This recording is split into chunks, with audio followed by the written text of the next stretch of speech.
हाल ही में जातिगत जनगणना करवाने के लिए जो है यहाँ तक कि पूरी जनगणना जो है करवाने के लिए अनाउंसमेंट किया गया था और उसके साथ ही बताया गया था कि जातिगत जनगणना भी कराई जाएगी, ठीक है। तो यहाँ पे आप देख सकते हैं कि जो है अधिसूचना जारी की गई थी जिसमें बताया गया था कि लद्दाख जैसे जो हिमाचलादित प्रदेश हैं, हिमाचलादित क्षेत्र हैं, वहाँ पे 1 अक्टूबर 2026 से जो है इसको स्टार्ट कर दिया जाएगा।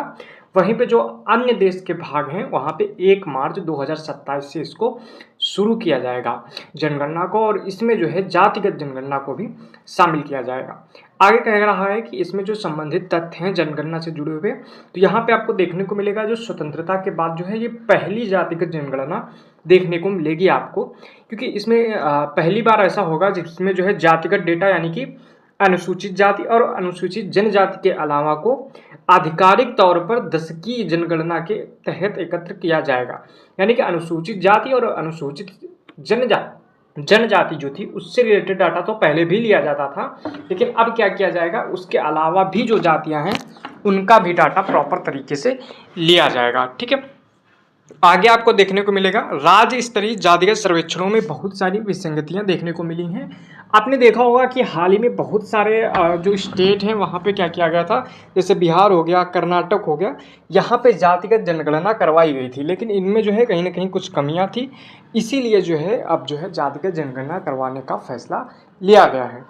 आगे कह रहा है कि गौरतलब है कि जातिगत सर्वेक्षण जातिगत जनगणना से अलग होते हैं, यानी कि जातिगत सर्वेक्षण जो है वो जातिगत जनगणना से अलग आपको देखने को मिलेगा। जनगणना के लिए भारत के संविधान में आपको प्रावधान देखने को मिलता है, लेकिन जातिगत सर्वेक्षण जो है उसके लिए आपको भारत के जो संविधान है उसमें प्रावधान देखने को नहीं मिलता है, ठीक है।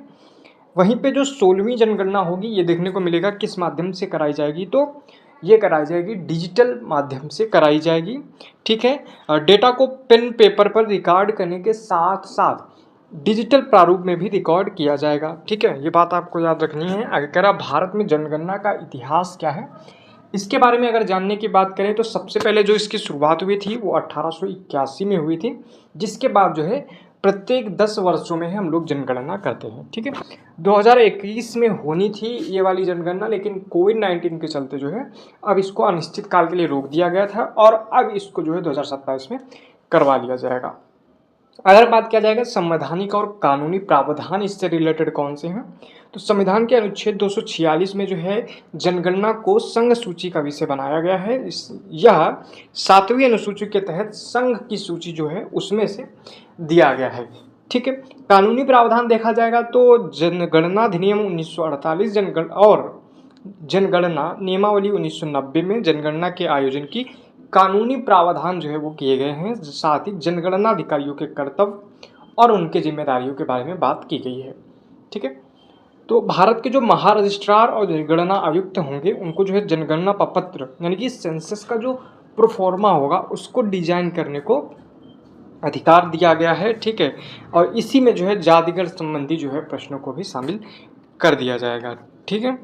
और इसके लिए जो है जातिगत जनगणना जो कराई जाएगी, क्या इसके लिए संविधान संशोधन की आवश्यकता पड़ेगी या फिर जनगणना अधिनियम में संशोधन की आवश्यकता पड़ेगी, तो नहीं, ऐसा कोई भी जरूरत नहीं देखने को मिलेगी, ठीक है।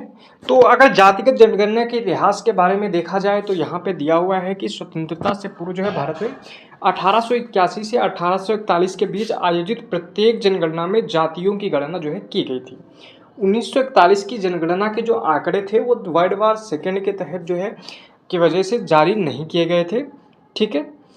इसलिए जो है 1931 के आंकड़े ही हमारे पास अंतिम आंकड़े देखने को मिलते हैं। 1951 में जब जनगणना हुई थी तो उसमें हमने SC ST की जो जातियां हैं उसके अलावा किसी और जाति की जो है हम लोगों ने जनगणना नहीं की थी, ठीक है। 1961 में केंद्र सरकार जो है राज्यों की सलाह दी कि वे अपनी इच्छा अनुसार OBC की राज्य प्रविष्टि सूची तैयार करें, राज्य स्तर पर सर्वेक्षण कर सकते हैं। वहीं पे 2011 की जनगणना के साथ ही क्या किया गया था, अलग जो है सामाजिक आर्थिक जातिगत जनगणना भी आयोजित की गई थी। आंकड़े जो है जिसके अभी तक जारी नहीं किए गए हैं। तो बात किया जाए कि जातिगत जनगणना आवश्यक क्यों है, ठीक है। तो जातिगत जनगणना अनुच्छेद संवैधानिक प्रावधान का पालन करने के लिए, जैसे कि अनुच्छेद 340 में दिया गया है कि सामाजिक और शैक्षणिक रूप से पिछड़े वर्गों की स्थिति की जांच के लिए राष्ट्रपति द्वारा एक आयोग गठित किया जाएगा। ठीक है, वहीं पे नीति निर्माण के लिए भी आवश्यक है, हमारे पास अच्छा डाटा होगा, अच्छी चीज़ें होंगी तो हम लोग प्रॉपर तरीके से नीतियों का निर्माण कर सकेंगे। ठीक है, संसाधनों का जो आवंटन है वो अच्छे तरीके से हम लोग कर पाएंगे। ओबीसी समूहों का अगर तर्क देखा जाए तो यहाँ पे आपको देखने को मिलेगा कि इनकी जनसंख्या जो है उसका डाटा अपडेटेड नहीं है, जिसकी वजह से संसाधनों पर उनका जो दावा है उसकी अपेक्षा की जाती है। सकारात्मक उपाय अगर बात किया जाए तो आरक्षण देने के लिए वंचित समूहों की बेहतर तरीके से पहचान करने में ये सहायक सिद्ध होंगे। सुप्रीम कोर्ट ने जो बताया था कि पिछड़े वर्ग को परिभाषित करने के लिए जाति को एक प्रासंगिक मानदंड, एकमात्र मानदंड या प्रमुख मानदंड माना जा सकता है। ठीक है, अच्छा अब इसके बाद क्या किया जा सकता है कि इससे अगर जातिगत डाटा हमारे पास होगा तो हम लोग इसका उपवर्गीकरण में भी अच्छे से इस्तेमाल कर सकेंगे, उपवर्गीकरण भी अच्छे से कर पाएंगे। ठीक है, आगे आपको देखने को मिलेगा कि ओबीसी के उपवर्गीकरण पर जो 2017 में गठित रोहिणी आयोग था उसकी रिपोर्ट के अनुसार जो है ऐसा बताया गया था, लेकिन अभी तक उसकी जो रिपोर्ट है वो सार्वजनिक नहीं किया गया है। ठीक है, इसके बाद जो है व्यापक डेटाबेस तैयार होगा, इसके थ्रू जो है अब इसकी कुछ चिंताएं भी हैं, चिंताओं को भी हम लोग देख लेते हैं। सटीक डेटा और रिपोर्टिंग की समस्या भी यहाँ पे आपको देखने को मिलेगी, क्योंकि प्रत्येक व्यक्ति अपनी जाति की जानकारी स्वयं सरकारी अधिकारियों को देगा। ऐसे में जो है अधिकारियों को इस प्रकार के डेटा संग्रहण का पर्याप्त प्रशिक्षण नहीं मिला है, तो त्रुटियों अथवा जानबूझकर गलती दर्ज की जा सकती है। ठीक है, इसके बाद देखा जाए वर्गीकरण से जुड़ी समस्या। केंद्र और राज्यों द्वारा जारी जाति सूचियों में अंतर होने के कारण अक्सर विसंगतियां उत्पन्न होती हैं। उदाहरण के लिए हरियाणा में जाट जो है वो ओबीसी में आते हैं, वहीं उत्तर प्रदेश में जो है ये ओबीसी की सूची में शामिल है, यानी कि हरियाणा में जो है वो ओबीसी में शामिल नहीं है जाट, वहीं पे यूपी में आपको देखने को मिलेगा जो जाट हैं वो ओबीसी में शामिल है। राजनीतिक रूप से जो है संवेदनशील मामला है, इसके थ्रू जो है राजनीति भी जो है उसमें भी गर्मा गर्मी आ सकती है, आपको भी ये बात पता है कि स्थितियाँ क्या हैं। ठीक है, आइडेंटिटी पॉलिटिक्स यानी पहचान की राजनीति को बढ़ावा मिल सकता है। निजता से जुड़ी हुई समस्याएं आपको देखने को मिल सकती हैं, इससे जुड़ी हुई चिंताएं।